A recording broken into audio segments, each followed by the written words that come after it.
Hello दोस्तों, कैसे हो आप सभी लोग। मैं उम्मीद करता हूँ आप सभी लोग बिल्कुल ठीक और स्वस्थ होंगे।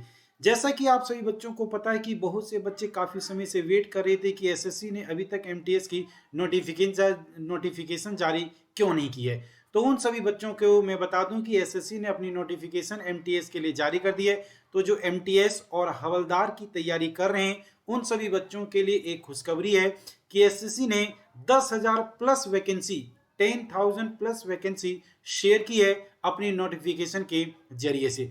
तो आप लोग कैसे इस फॉर्म को फिलअप करोगे। बहुत से बच्चे फॉर्म को फिलअप करते समय बहुत सी गलतियां कर देते हैं, तो वो गलतियां ना करें। कैसे, तो ये सारी की सारी पूरी चीज मैं आप सभी बच्चों को बताऊंगा। आज मैं नोटिफिकेशन से रिलेटेड कुछ मेन पॉइंट आप सभी बच्चों को बता रहा हूं, जिस मेन पॉइंट में मैं आपको बताऊंगा कि डेट ऑफ सबमिशन क्या होगी, कि कब से आप लोगों का ऑनलाइन फॉर्म फिलअप किया जाएगा, आपकी एज क्या रहेगी, कौन से लोग इसको फिल कर सकते हैं, आपकी क्वालिफिकेशन क्या होगी। ये सारी की सारी चीजें मैं आज आप सभी बच्चों को बताने वाला हूं। तो जैसे कि आप लोगों को पता है कि यदि आप लोग इस चैनल पर पहली बार आए तो चैनल को सब्सक्राइब करेंगे और बेल आइकन के बटन को दबाएंगे ताकि मेरा हौसला बढ़े ऐसी और वीडियो को लाने के लिए। मैं देखता हूं कि बहुत से बच्चे आते हैं, वीडियो को देख के चले जाते हैं लेकिन सब्सक्राइब नहीं करते। तो बच्चों, एक सब्सक्राइब कर देने से आपका कुछ नहीं होगा, लेकिन हाँ, आपके एक सब्सक्राइब करने से हम मोटिवेट हो जाते हैं और उस मोटिवेशन के थ्रू पर हम और अच्छी वीडियो लेकर के आने का प्रयास करते हैं। तो चलिए बिना देरी किए, बिना समय गवाए हम स्टार्ट कर देते हैं। ये आजादी का अमृत महोत्सव, ये भी आप लोगों का एक प्रकार का क्या है, तो याद रखना कि क्वेश्चन ये पूछा जाएगा।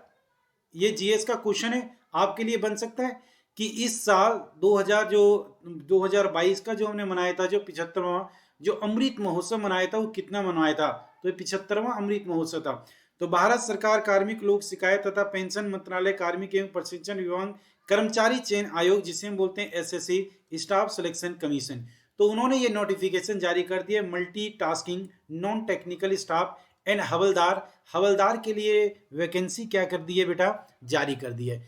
तो अब चलिए हम देखते हैं कि ये क्या वैकेंसी जारी की है, इसके अंदर क्या क्या चीजें हैं हमारे काम की। तो उन सब चीजों को एक एक करके अब हम देखते हैं। ठीक है बेटा, उन सब चीजों को एक एक करके हम क्या करेंगे, देखेंगे।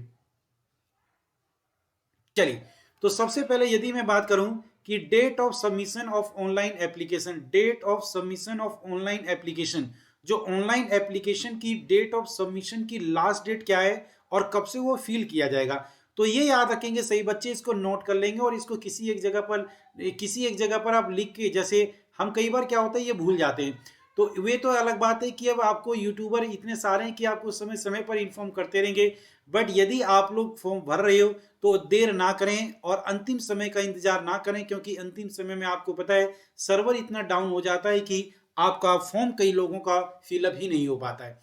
तो इसलिए कल, आज कितनी तारीख है बेटा, आज हमारी तारीख जो भी डेट है, आज हमारी तारीख है 19, और 19 के अकॉर्डिंग यदि मैं देखें तो 18, यानी कल ही ये नोटिफिकेशन जारी किया है हमारे एमटीएस ने।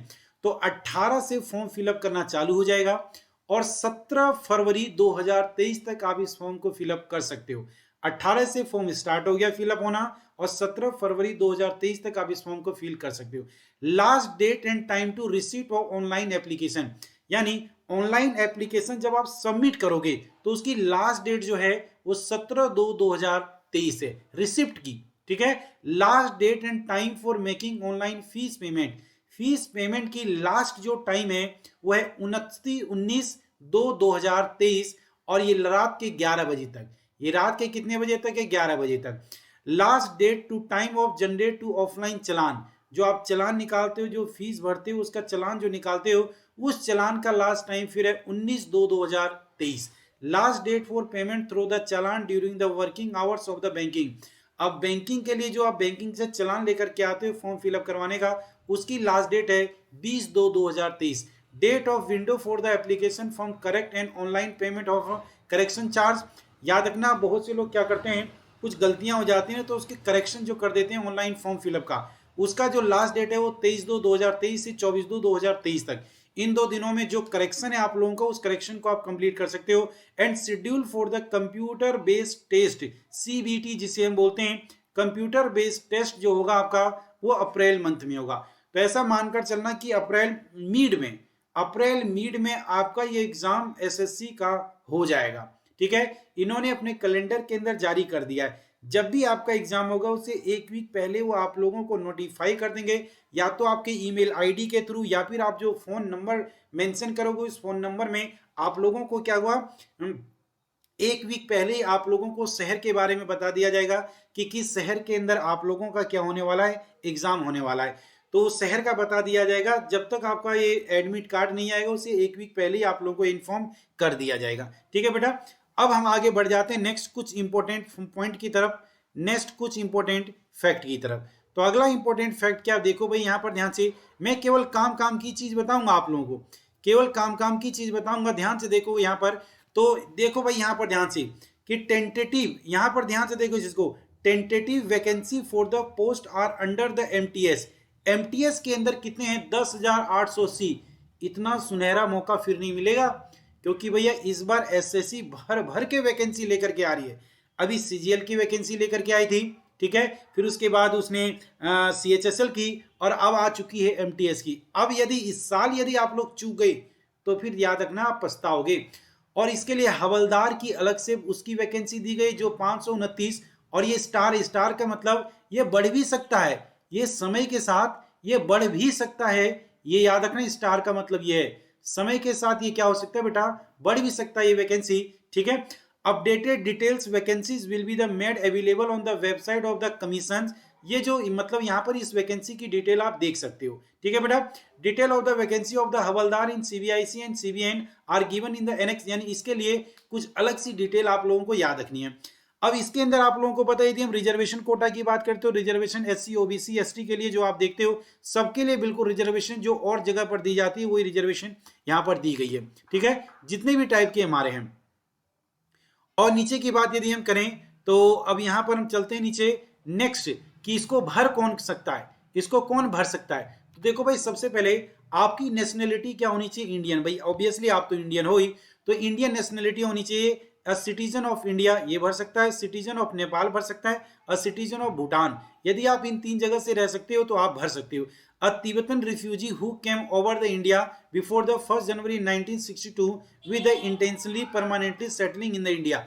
मतलब कोई जो तिब्बत से कोई रिफ्यूजी भाग के इंडिया के अंदर आया और इंडिया में अब सेटलमेंट हो गई, लेकिन वो 1962 से 1 जनवरी 1962, यानी 1 जनवरी 1962 से पहले यदि वो आया है तो ऐसा हो सकता है। बट लगभग हम लोग आप जो एक दूसरे के आसपास में बेटा, हम लोग तो सभी इंडिया के ही हैं। बट यदि कोई रिफ्यूजी है जो इंडिया में आकर के सेटल हो गया है 1 जनवरी 1962 से पहले यदि वो आया है, सेटलमेंट है उसकी, तो भैया वो आसानी से फॉर्म भर सकता है। इसके अलावा इंडिया के अलावा और भी कई अलग अलग स्टेट के लोग अलग अलग कंट्री के लोग भर सकते हैं। जैसे कुछ यहाँ पर दिया गया, उनके लिए कुछ कंडीशन दी गई है जो माइग्रेट है।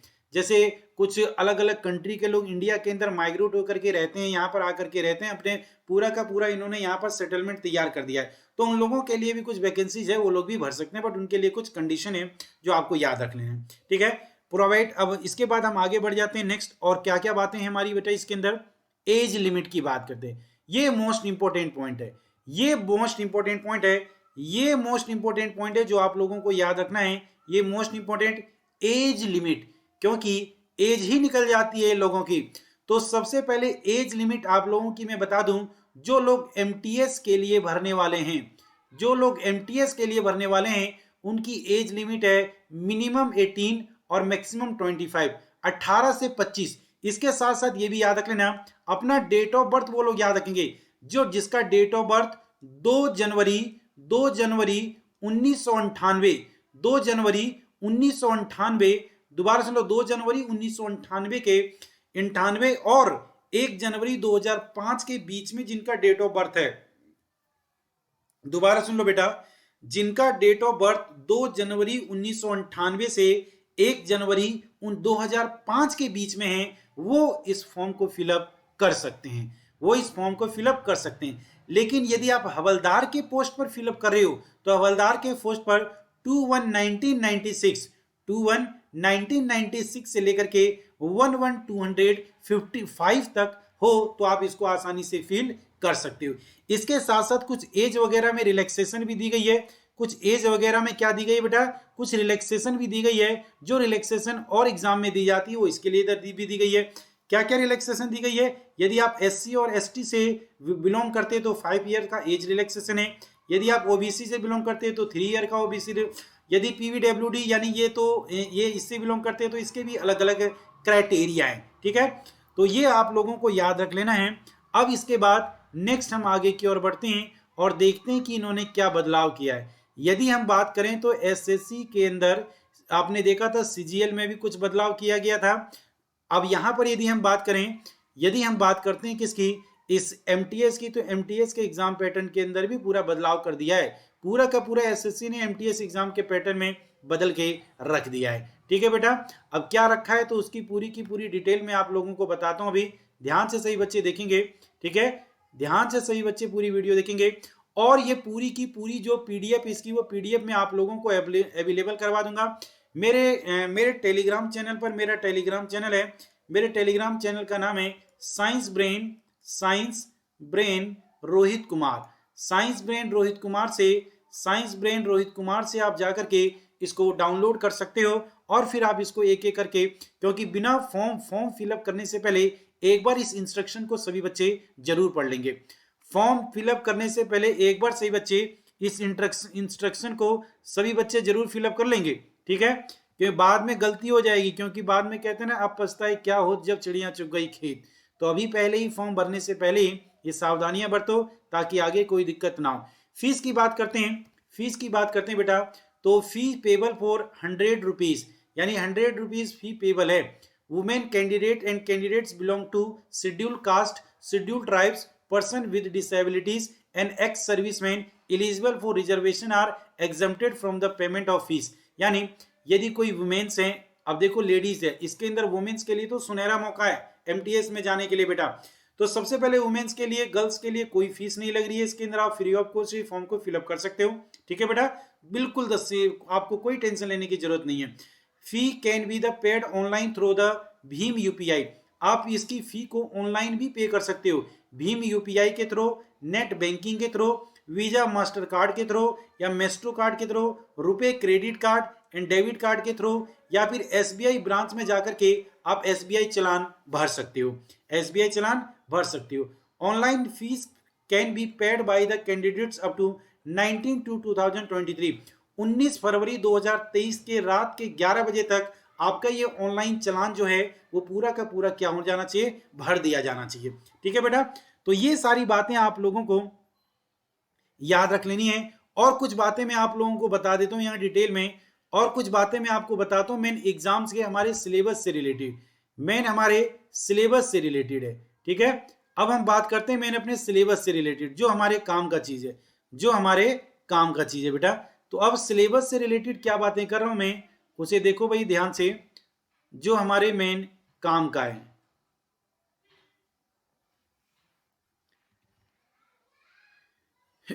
सिलेबस को देख लेते हैं हम। हाँ, ये आ गया हम लोगों का सिलेबस। अब जैसा कि आप सभी बच्चों को पता है कि पहले 4 सेक्शन हमारे हुआ करते थे, 4 सेक्शन पहले हमारे हुआ करते थे एग्जाम के अंदर।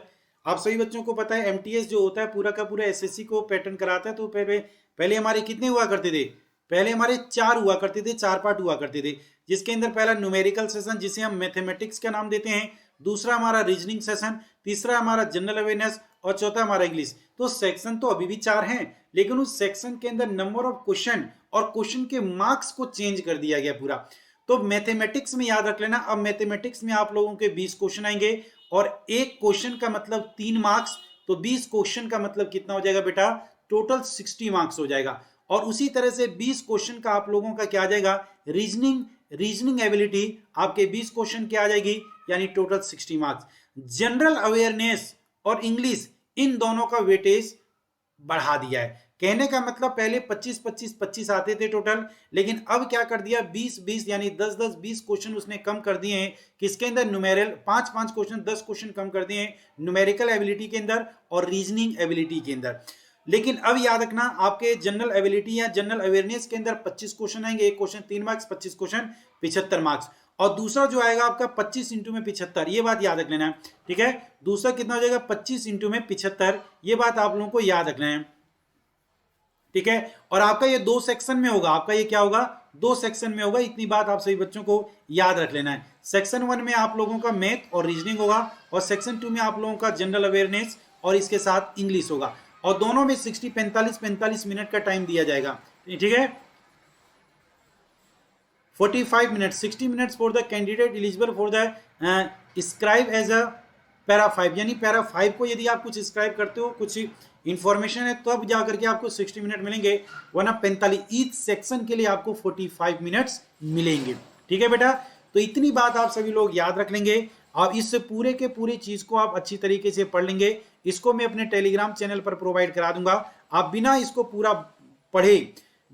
पूरा पढ़े आप कभी भी इस फॉर्म को फिलअप मत करना।